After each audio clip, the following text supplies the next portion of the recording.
அன்புள்ள உறவுகளுக்கு வணக்கம் கூறி இன்றைக்கு இலங்கையில் இருக்கிற அரசியலோடு தொடர்புப்பட்ட சில விஷயங்களை உங்களுக்கு சொல்லலாம் நினைக்கின்றேன். அந்த வகையில எதிர்கட்சி தலைவர் இருக்கிறாரே சஜித் பிரேமதாசா அவரை இந்தியாவுக்கு போய்க்கிறாரு. இந்த வகையில ஒரு ஆள் ஒரு கட்சியில் உள்ள தலைவர் ஒரு நாட்டுக்கு பயணம் செய்யறேன்னு சொன்னா நான் இதுக்கு தான் போறேன் அப்படின்னு சொல்லி ஒரு விளக்கம் ஒன்று கொடுத்து போட்டு தான் போவார். ஆனா அந்த கட்சியில உள்ளவங்களுக்கே தெரியாதான் அவர் ஏன் இந்தியாவுக்கு போனார்னு சொல்லி. இது சம்பந்தமாக எனக்கோ அல்லது எனது கட்சிக்கோ எனது கட்சி உறுப்பினர்களுக்கோ எந்த தகவலும் வழங்கையில் சொல்லி சஜித்துடைய டெலிபோன் கட்சியிலேயே இருக்கிற பிரபலமான ஹர்ஷடி சில்வா அவர்கள் கருத்து தெரிவித்திருக்கிறார். மேலும் அவர் சொல்லிக்கிறார், இந்த சஜித் பிரேமதாசவுடைய பயணம் இந்தியா அழைச்சித்தான் போனாரா போவே இல்லையா என்கிறது எனக்கு தெரியாது அப்படி சொல்லி போட்டு அப்படி அந்த பானையை பிரட்டி சொல்றாரு. ஊடகங்கள்ல சொல்றாங்க அவர் இந்தியாவோட அழைப்பின் பேர்ல தான் அவர் அங்க போய்க்கிறாரு.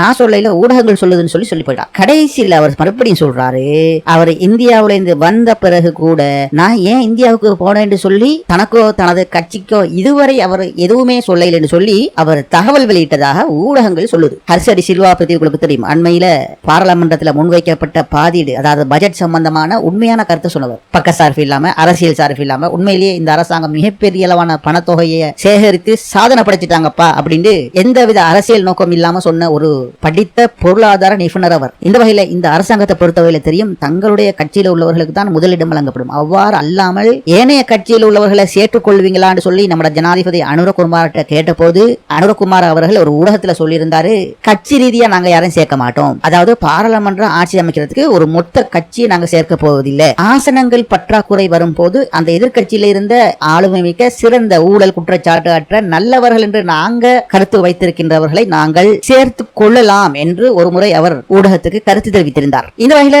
அதுக்கு முன்னால ஹர்ஷடி சில்வா அவர்களோடு தங்களது அணியில் இணைந்து செயற்படுமாறு இந்த அரசாங்க கட்சி ஆரம்பத்தில் வேண்டியதாகவும் அவர் அதற்கு அந்த வேண்டுகோளை ஏற்றுக்கொள்ளவில்லை. தான் தனது சஜித்துடைய கட்சிக்கு விசுவாசமாக இருக்க விரும்புகிறேன் என்றெல்லாம் குறிப்பிட்டதாக அந்த தேர்தல் காலங்களில் ஊடகங்கள்ல வெளியான, குறிப்பாக சமூக ஊடகங்கள்ல வெளியான செய்தியாக காணப்பட்டது. இந்த வகையில இந்த ஹர்ஷடி சில்வாவுடைய போக்குல இந்த அரசாங்கம் செய்கிற திறமையான வினைத்திறன் மிக்க செயற்பாடுகள்ல அவருக்கு ஒரு ஈர்ப்பு ஏற்பட்டிருக்கிறது, ஒரு நல்லெண்ணம் ஏற்பட்டிருக்கிறது போல ஊடகங்களை பார்க்கும் போது நமக்கும் தோன்ற செய்கிறது. பொறுத்திருந்து பார்ப்போம் அவர் அரசாங்கத்தோடு இணைந்து ஏதாவது செய்வாரா, அவ்வாறு அரசாங்கத்தோட இணையறதுக்கு அவர் விண்ணப்பிப்பாரா அல்லது விண்ணப்பித்தாலும் அரசாங்கம் அதனை ஏற்றுக்கொள்ளுமா என்று காலம் பதில் சொல்லும்.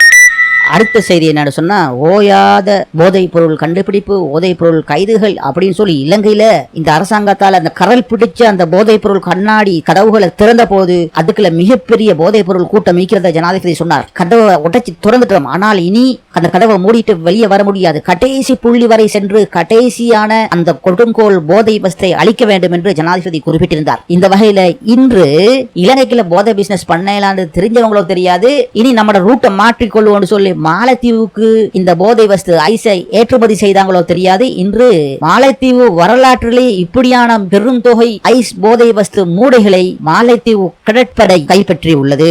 அவ்வாறு கைப்பற்றிய போது அந்த போதை வஸ்தை கொண்டு வந்தவர்கள் யார் தெரியுமா? நம்ம நாட்டு ராசாக்கள். அதாவது இலங்கையில காணப்பட்ட மீன்பிடி படகுகள் சென்ற 7ஆம் தேதி மாலத்தீவு கடல் படையினரால் செக் பண்ணப்பட்டிருக்குது. அந்த படகுட பேர் அவிஸ்க புத்தா அப்படின்னு சொல்லி காணப்படுவதான். இந்த படகு மீன்பிடி படகு, அதாவது சர்வதேச கடல்ல மீன் பிடிக்கிறதுக்காக உள்ள படகு. உங்களுக்கு தெரியும், உள்நாட்டு கடல்ல மீன் பிடிக்கிறதுக்காக அதுக்கான ஒரு சட்டத்திட்டம் இருக்குது. சர்வதேச கடல்ல மீன் பிடிக்கிறனாலும் அதுக்கான சில சட்டத்திட்டங்கள் உள்ளது. இந்த வகையில சர்வதேச கடல்ல மீன் பிடிக்கிறதுக்காக சென்ற இந்த அவிஸ்க படகுல மீன்களோடு மீன்களாக 355 கிலோ போதைப் பொருள் மூடைகள் இருந்ததாக அங்குள்ள காவல்துறை தகவல் தெரிவித்துள்ளது. இந்த வகையில அந்த படகுல இலங்கையை சேர்ந்த 5 மீனவர்கள் இருந்திருக்கிறாங்க. அவங்க எல்லாம் பெரிய வயசு உள்ளவங்க இல்லப்பா. பிடிப்பட்ட அந்த 5 பேருக்கும் சொல்ல போனா இந்த 34 வயசு, 28 வயசு, 39 வயசு, 42 வயசு, இதே மீறி ஒரு ஆள் இருக்கிறார். தலைவரோ தெரியல, அவருக்கு 63 வயசு. இப்படி வயதுல உள்ளவர்களை தான் இந்த மாலத்தீவு அரசாங்கம் தற்போது கைப்பற்றியுள்ளது. இந்த வகையில் இந்த படகுக்கு உள்ளால 24 மீன் குவியல்கள் இருந்ததாம். இந்த குவியல்களுக்குள்ள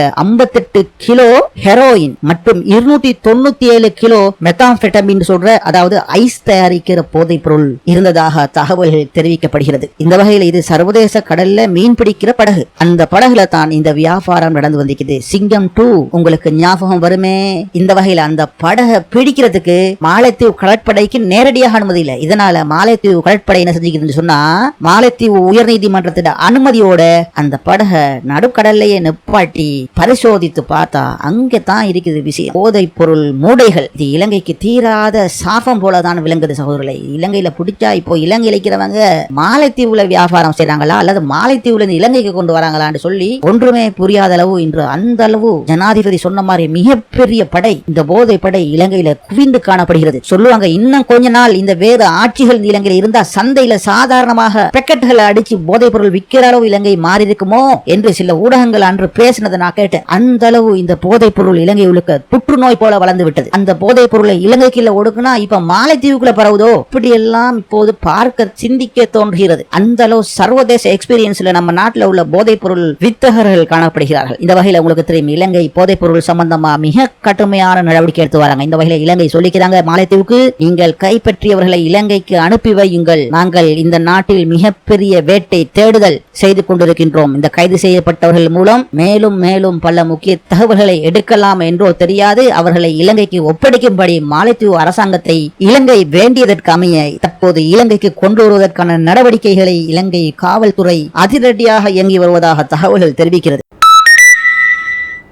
அடுத்த செய்தியாக கெஹலிய ரம்புக்வெல உங்களுக்கு தெரியும் புற்றுநோய் வைத்தியசாலை புற்றுநோய் மருந்து அதோடு சம்பந்தப்பட்ட குற்றம் சுமத்தப்பட்ட ஒரு சந்தேக நபர், இலங்கையின் முன்னாள் பிரபல அமைச்சர். இந்த வகையில இவருடைய மகன் ரமித் ரம்புக்வெல பெருந்தொகையான செல்வங்களை சொத்துக்களை சேகரிப்பு செய்தார் என்று அவருக்கு எதிராக வழக்கு தொடுக்கப்பட்டது. இவருக்கு எப்படிப்பா இந்த சொத்துக்கள் என்று உயர் நீதிமன்றத்தில் குற்றத்தாக்கல் பதிவு செய்யப்பட்டது. இந்த வகையில கொழும்பு உயர் நீதிமன்றத்தில் முகமது நிஹால் என்றவருடைய அதாவது நீதிபதியுடைய தலைமையில் விசாரிக்கப்பட்டது. இதனையடுத்து இந்த சந்தேக நபர் அதாவது இந்த விஷயத்தை செஞ்சிப்பாரா சொத்துக்களை சேர்த்திருப்பாரா என்பது சம்பந்தமான சந்தேகத்துல பேர்ல உள்ள இவரை அதாவது ரம்புக்வெல அவர்களுடைய மகனை ரூபா 50,000 பிணையிலும் மேலும் 10 லட்சம் மதிப்புள்ள இரண்டு உடல்களை பிணையாக வைத்து அவரை இன்று தற்காலிகமாக விடுவிக்க உத்தரவிட்டுள்ளதாக செய்திகள் தெரிவிக்கிறது. மேலும் நீதிமன்றம் அறிவிக்கிறது இந்த குற்றம் சுமத்தப்பட்டவருடைய கைரேகைகளை அறிக்கையாக நீதிபதிக்கு சமர்ப்பிக்க வேண்டும் என்று உத்தரவிட்டுள்ளது. இந்த வகையில் முன்னாள் அமைச்சர் ரம்புக்வெலவுடைய மகன் தனது தந்தை அமைச்சராக இருந்த போது அந்த அமைச்சருக்கு இவரும் ஒரு தனிப்பட்ட செயலராக வேலை செய்துள்ளார் என்று தாக்கல் செய்யப்பட்ட வழக்கில் தகவல் பதிவிடப்பட்டுள்ளதாம். சரி நேயர்களே, எந்த ஒரு இடைஞ்சலும் இல்லாமல் உங்களது பணிகளை நீங்கள் செவ்வனே செய்து கொண்டு காதுகளால் உலக புதினங்களை அறிய வேண்டும் என்றால் எமது சேனலினை சப்ஸ்கிரைப் செய்து வைத்துக் கொள்ளுங்கள். என்றும் உங்கள் காதுகளுக்கு நம்பகமான செய்திகளை மாத்திரமே எட்டச் செய்வோம். இது AI24 யூடியூப் சேனல்.